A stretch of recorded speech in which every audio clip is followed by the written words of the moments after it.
Corona के बढ़ते प्रकोप को लेकर हरियाणा सरकार की तरफ से पहली कक्षा से लेकर 8वीं कक्षा तक के स्कूल बंद किए गए हैं, लेकिन स्कूल एसोसिएशन इसका विरोध कर रही हैं। कई जगह स्कूल खुले भी हुए हैं और हमारे साथ बातचीत के लिए कुलभूषण शर्मा है प्राइवेट स्कूल एसोसिएशन की तरफ से। उनसे बात करते हैं कि क्या कुछ वजह है और किस तरीके के स्कूल के और छात्रों की पढ़ाई की इस वक्त स्टेटस है। कुलभूषण जी, क्या कहना चाहेंगे सरकार के इस फैसले को लेकर के पहले, और आपने जो आज सरकार के सामने डिमांड रखी है उनके बारे में? देखिए, जो सरकार ने फैसला लिया हम उसको प्रजातांत्रिक फैसला नहीं समझते कि बिना बातचीत किए एकदम स्कूलों को जो एक साल से पहले ही बंद थे और थोड़ी देर के लिए खुले थे और उनको बंद कर देना। और मैं कहता हूँ कि 1 से 8 बंद कर दिया, 9 से 12 कहते चला लो। ये किसकी रिपोर्ट आई है कि WHO की आई है या किस ऐसे साइंटिस्ट ने रिपोर्ट दी है कि पहली से 8वीं बंद कर दो और कोरोना चला जाएगा, या 9वीं और 12वीं वालों पे कोरोना नहीं आएगा?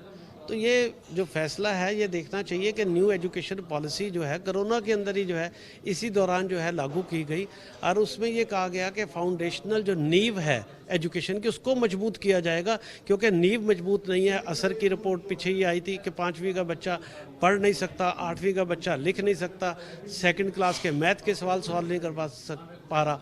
तो अगर ये इतना लर्निंग गैप बढ़ गया तो इससे ज़्यादा स्थिति खराब नहीं होगी। और पीसा में जब इंडिया बैठा तो लास्ट पायदान में नीचे से दूसरे नंबर पे था।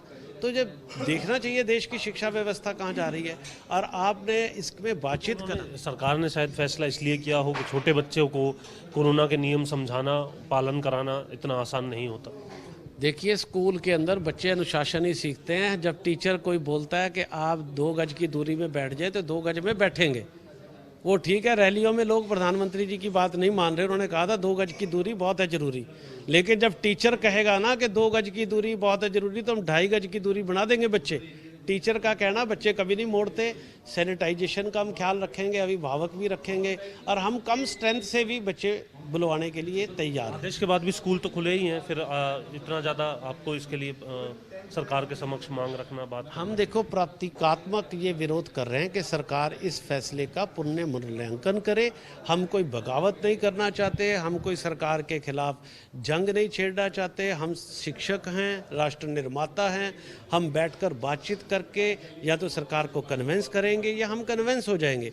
लेकिन अगर हम पे इस तरीके से लादा जाएगा तो हमें चाहे जेलों में भेज दो, हम जेल भी जाने को तैयार है। हमने 3 मांगे इस पे प्रमुख रखी हैं। क्या क्या मांगे? एक तो हमने कहा है कि किसी भी नई SOP बनाकर बैठ के चर्चा करके हार्ड से हार्ड SOP बनाकर स्कूलों को 1st to 8 प्राइमरी स्कूलों को भी खोला जाए, ताकि स्कूल भी बर्बाद ना हो, एजुकेशन भी बर्बाद ना हो, और टीचर्स के रोजगार भी ना जाएं, उनको भी आर्थिक संकट में ना पड़े। उसको लेकर हमने कहा है कि जिस प्रकार तेलंगाना सरकार ने 2000 रुपये टीचरों को अनाउंस किया और 25 किलो चावल, हम कह रहे हैं हमारे यहाँ अन्न की कमी नहीं है। 3000 रुपये प्रतिमाह टीचर्स को तेलंगाना के तरीके से तौर पर जो उन्होंने किया है उसी तौर पर जो है 3000 रुपये इनको दिया जाए, और बच्चों को 1000 रुपया महीना डायरेक्ट बेनिफिट ट्रांसफ़र किया जाए इस दौरान, क्योंकि अभिभावक फीस नहीं दे पा रहे हैं। वो भी अगर इनको लगता है कि मेरे देश प्रदेश के अभिभावक तंग हैं तो आगे बढ़कर हर अभिभावक की मदद करनी चाहिए।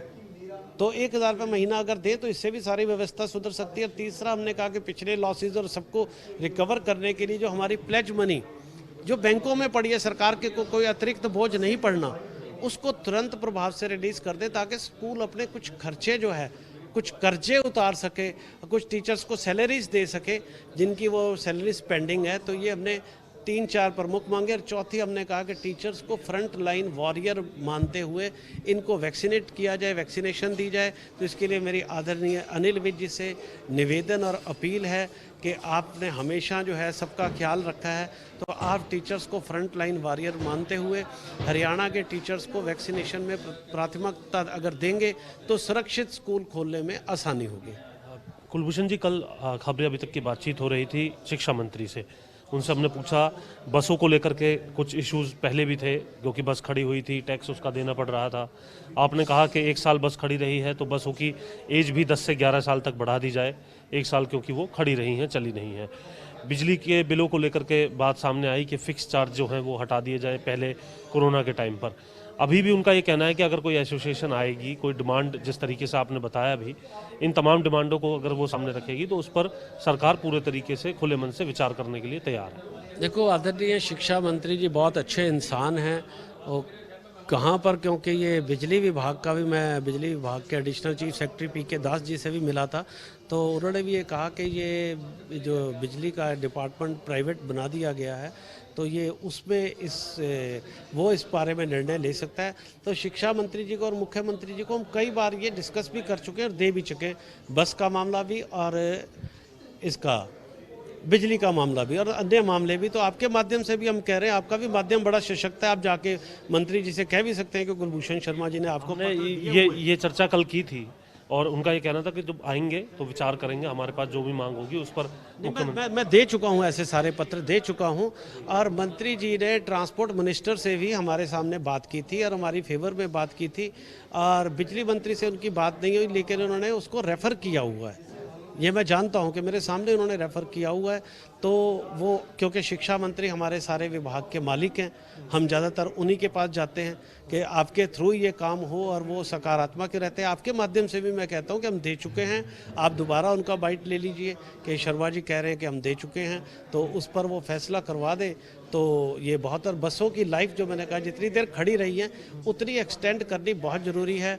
ये हरियाणा सरकार के हाथ में है, तो इस पे जो है शिक्षा मंत्री इसको भी आके रिकमेंड करें और मुख्यमंत्री भी जो है ट्रांसपोर्ट मिनिस्टर को बुलाकर इस पर फैसला ले, ये हमारा सबसे निवेदन है। शुक्रिया बात करने के लिए। तो सीधे तौर पर अपनी मांगों को लेकर के प्राइवेट स्कूल ऑर्गेनाइजेशंस का, एसोसिएशंस का ये कहना है कि बगावत वो नहीं कर रहे हैं, लेकिन सांकेतिक तौर पर वो सरकार को बताना चाहते हैं कि ये छात्रों के हित में भी फैसला नहीं है और वो तमाम जो दूसरी मांगे हैं वो भी अब स्कूलों के हालात को देखते हुए सरकार को माननी चाहिए। चंडीगढ़ से कैमरामैन जसपाल के साथ जितेंद्र चौधरी, खबरें अभी तक। अगर आपको हमारा ये वीडियो पसंद आया हो तो पेज को लाइक और शेयर करें और इसी तरह की हर वीडियो सबसे पहले पाने के लिए चैनल को सब्सक्राइब करें।